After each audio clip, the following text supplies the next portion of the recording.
Ladies and gentlemen, welcome to another episode of Around the Jewish World in 613 Seconds. Today we are traveling 1,860 miles from Jerusalem, Israel, all the way to Berlin, Germany, to meet Josh Spinner. Good morning, Josh. How are you? I'm very well, thank you. How are you? Very well. Thank you so much for speaking to us. Josh is the Executive Vice President and CEO of the Ronald S. Lauder Foundation, which we're going to hear about shortly. But before you tell us about that, tell us about what it's like to be a Jew living in Berlin. I mean, it looks beautiful, and I like the background very much. But give our listeners a little bit of an insight of what it's like to live in Berlin today. It's fine. I actually live in a bubble. I live quite close to the view that you have here in the center of the city in a very international neighborhood. I would say about 1 out of every 2 people on the street speaks English. And a definite minority are actually native Germans. So it's a very strange, multicultural, cosmopolitan Berlin that I live in. Very safe, very open. I live in a community today which is relatively new. It was founded about 20 years ago. It's got about 80 to 90 Orthodox families, and it's a nice urban, it's a nice urban European place to live, which is a very strange way to answer a question about a Jew living in Berlin, but it's half the truth at least. See, me growing up, my father was always reluctant to ever go and visit Eastern Europe, let alone Germany, Berlin. A lot of people associate that with the Holocaust. Is there any kind of sense of that walking around Berlin, or would you say, things have moved on a little bit? Well, absolutely. I mean, the history is very, very powerfully present. So there's a project in Germany, which is now spread to other countries, called Stolpersteine tripping stones, these little bronze stones that are placed in the ground in front of homes where Jews who were deported and died are placed. And so they're all over the place. I mean, they're outside of the house where I live. And so if you're paying attention, you can't avoid the past on the one hand. On the other hand, again, it's a very different place. It's a place that and it hasn't become different because it has erased or avoids its history. I think it's become different because it lives with an awareness of its history. Sure. The amazing story I always find fascinating about Berlin is that the Holocaust Memorial in Berlin is 2,711 pillars of concrete, which ironically is the exact same numbers of pages in the Talmud. I don't know if you've ever heard about that, which is something rather eerie and unusual. But if we could move on and hear a little bit about what you do, because I know you are the Executive Vice President and CEO of the Ronald S. Lauder Foundation. Could you tell our listeners briefly what this is and give us a little bit of background? Okay, Ambassador Ronald S. Lauder is the president of the World Jewish Congress. He is a world famous art collector, businessman, philanthropist based out of New York. Who has a real sense of global responsibility for the Jewish people. And about a little more than 30 years ago, when he was serving as the American ambassador to Austria, he supported a local young rabbi with opening a school for Jews who at that time were arriving in Vienna on their way to other places, many of whom, however, stayed, from Central Asia. So Bukharan Jews primarily. And he helped open a school there and he got hooked. And from there, he went downriver to Budapest, which is where his mother was from, and helped a group of parents there in the late 1980s as Eastern Europe began to change, open a school there. And from there, it was Poland, and from there, Prague, and then Sofia and Bucharest, and all over Europe. And so the Ronald S. Lauder Foundation today supports formal Jewish education. We are committed to the mission of supporting Jewish life in historic Jewish communities in Europe through schools, through formal Jewish education. It's an amazing thing because I understand you now operate in over 9 countries, and in all those countries, they have a proper infrastructure of a Jewish school, and every Jewish child in those places has now access to formal Jewish education. And it's an amazing thing when you talk about the building blocks of a community. The school is always at the center because without the school, you're not going to be able to grow the next generation. But I want to know, how does it feel for you to have been involved in such incredible work? And myself, as a passionate educator, I was a teacher in JFS, the largest Jewish school in Europe, for over a decade. And I look back at that with tremendous pride. How do you look back at the work you've been doing, and how did you get involved in the first place? Well, schools are a game changer. You don't have a Jewish future without Jewish schools. And when we say Jewish schools, we mean not just Jewish education. Jewish schools are a lot more than Jewish education in a cognitive sense. Jewish schools are an opportunity for Jewish children to be with and socialize with one another. And so it's the creation of a Jewish society from the earliest age, a cohesive Jewish society in which Jewish values and Jewish ideas and knowledge move and behaviors. And so it's an incredible thing. And I think that a lot of us who grew up in places where we took our Jewish schools for granted don't appreciate what life is like without them. We were privileged to participate just a year ago in opening a Jewish school in Sofia, Bulgaria. There was a school in Sofia for the last couple of decades, which was a big state school, which offered a Hebrew language program. We were involved in that, and that was a wonderful thing. But there hadn't been a Jewish community school, a school for Jewish children run by the Jewish community since before the Second World War in Bulgaria. And it took a lot of needling and pushing to try and get the leadership of the community to realize they were missing something. And we tried all sorts of measures to get them to do that. They eventually came around, but no one, not them and not us, could imagine the level of energy that was unleashed by the community focusing itself on this project. And so from within a year, from an idea to a reality, 100 Jewish children in a Jewish community school, the whole community kind of focused on this exciting, future-creating, game-changing experience. And so it's absolutely incredible. And it reminds a lot of us who, again, who've grown up in places that have the benefit or the luxury of these kinds of things, what it is that we actually have. One of the amazing things I've seen over this series, meeting Jews all over the world, is how lucky, as you say, we are. I mean, growing up in London, England, where there is a plethora of Jewish opportunities, of schools, of synagogues, of kosher restaurants, and you yourself come from North America, from Canada. Over the last 2 decades, you've, in a sense, given up. Do you feel like a sense of sacrifice that you've given up all the kosher infrastructure around you and the Jewish infrastructure around you, and you've moved to Europe, or do you not feel that way at all? Not in the least. Not in the least. People ask me why I'm in Berlin, and somewhat tongue-in-cheek, I say it's for the chinuch of my children, which usually provokes extreme reactions because the assumption is the chinuch of your children must be extremely deficient compared to what you would get if you lived in New York or Toronto or wherever. And my point is that there's the cognitive piece, right? There's the obvious piece, and then there's some deeper things. And so living in a place like this, our children get 2 really important things. One is a sense of pride in being a Torah Jew. And number 2 is a sense of responsibility towards other Jews.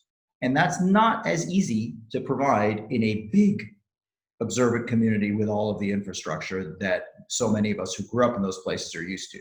And so if I had to choose one thing to be remedial about, I would prefer to be remedial about the cognitive things, how much chumash and so on we know, and not about the value stuff, because I suspect it's a little harder to try and re-imbue the values at a later stage. And it's the same thing for all the other stuff. It's just a question of perspective. I get an opportunity on a daily basis almost to see nisim gluyim, to see revealed miracles, to see extraordinary stories of young Jews who are making exceptional efforts to kind of find their way back to the Jewish story. Is there any story that comes to mind? Are there stories that come to mind? Yesterday, I got a video. A friend of mine sent me a video. And reminded me a video on YouTube of a song, a new song to the words of Hineni B'ni from the Akedah. The song is called Akedah, and it was composed by a young man who lives in New York today, who is originally from Poland, and he grew up in a tiny town, a very Catholic town in the south of Poland. And his mother was the daughter of 2 survivors. And these 2 survivors had kept whatever they knew how to keep and remembered on their own in this town. And they taught this all to the woman, and the woman taught it all to her son. And when he was in his teens, about 10 years ago, he decided that wasn't enough. And he asked her if he could go to America. And he ended up going to yeshiva in America. And there's this incredible story of Jewish survival and pride. And it's just remarkable. So I remember the kid, And there are stories like this that happen all the time. Poland, Germany, Russia, all over the place. And so if I have to trade in my sushi and my pizza for access to these stories, I'm very ready to do so. Absolutely. Wow. Can you get sushi and pizza in Berlin? Do you have kosher restaurants? Yes, we do. We even have kosher restaurants. Well, we have Okay. right now, we have 4 kosher restaurants. Okay, so that's pretty cool. Let me ask you this. You know, you've been living in Europe for the last 2 decades at least. First of all, how did you get involved? How did you meet Ronald Lauder? How did that all happen? And also, tell us a little bit about how Eastern Europe has changed during the last 2, 3 decades, and anti-Semitism in particular. Okay. I was working in Belarus in the former Soviet Union on what I thought was a 1-year gig, post-college, pre-professional school in America. I thought this was a meaningful thing to do. It's a long story how I got into that. And then I ended up staying a second year. And during the second year, I took a group of young Jewish people from Minsk, who I was working with, for the weekend to Warsaw, which was an exciting trip. And we were on our way to Krakow to do a Jewish history trip and so on. And I literally bumped into somebody who worked for the foundation, and that person, I took a walk with that person and had a conversation with them. And as we were entering the hotel, Mr. Lauder appeared in the lobby and had a conversation with me, and basically asked me what my plans were. I told him that I was in Minsk for the year working with young Jewish people, but was planning to go to law school. And he made me an offer I could not refuse. And that was that. And I joined his foundation. That was in 1997. So 24 years ago. And I came to Germany. My interest and what I was willing to do was work with Russian-speaking Jews. At that time, I already spoke some Russian, and Germany seemed at that time in 1997 like really a new frontier. It was a place where thousands of Russian Jews had already begun to arrive, and there was at that time no Russian-speaking Jewish educators or rabbis in the country at all, perhaps one. And so this seemed like an appropriate place. And so I signed up and ended up 3 years later moving to Berlin, where I've been based ever since.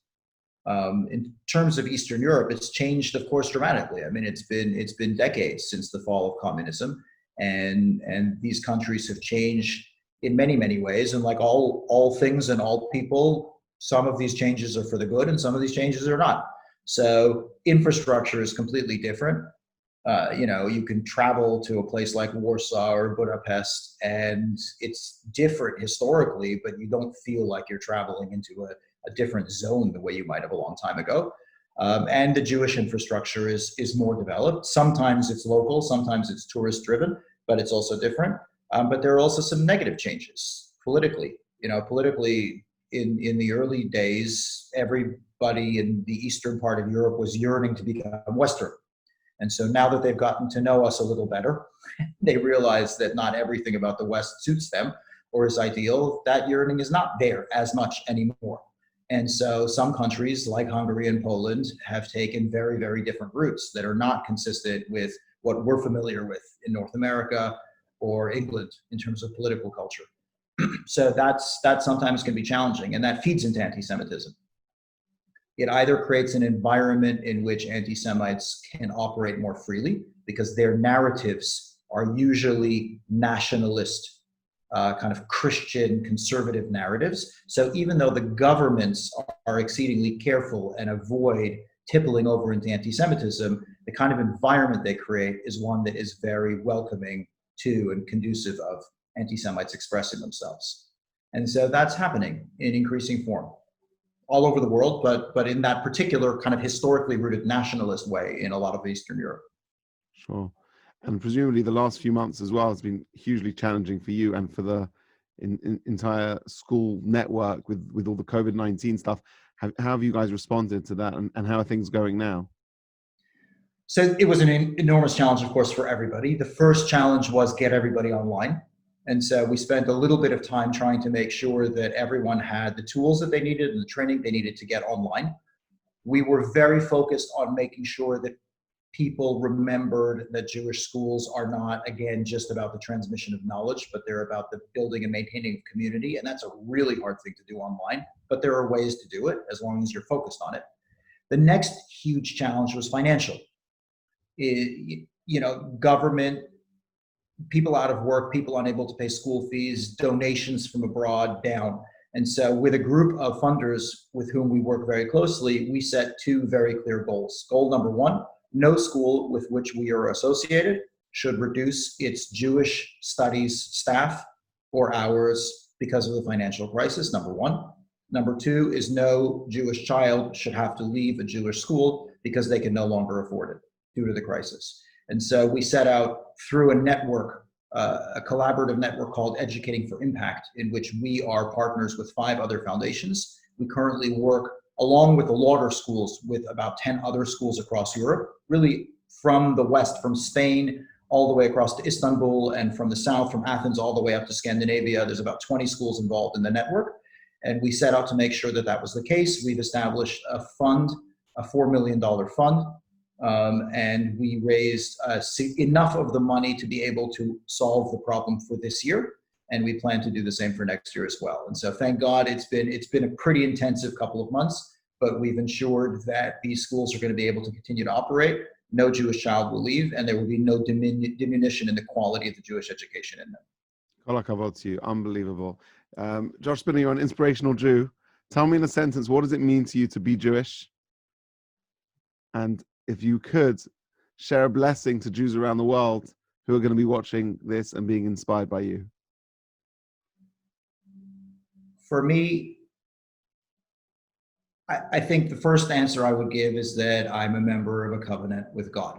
And that overrides that's a very powerful and historic and long-arching and strategic and forward-looking commitment that overrides for me individual considerations like, does it suit me on Monday to do X, or do I really feel like this makes sense to me on Wednesday? And so all of those things kind of fall into a lower place for me. They exist, I exist, but I exist as part of something much, much, much bigger than me. And that's something that my parents and grandparents infused in me. And it's something that very much is part of the work that I do. So I would say first of all, there's just a sense being part of a covenant. And second of all, a very powerful historical awareness of the legacy that we carry and the responsibility we carry for moving it forwards. The blessing I think I would, or the wish I would have for every Jew is to realize how much opportunity there is always around us.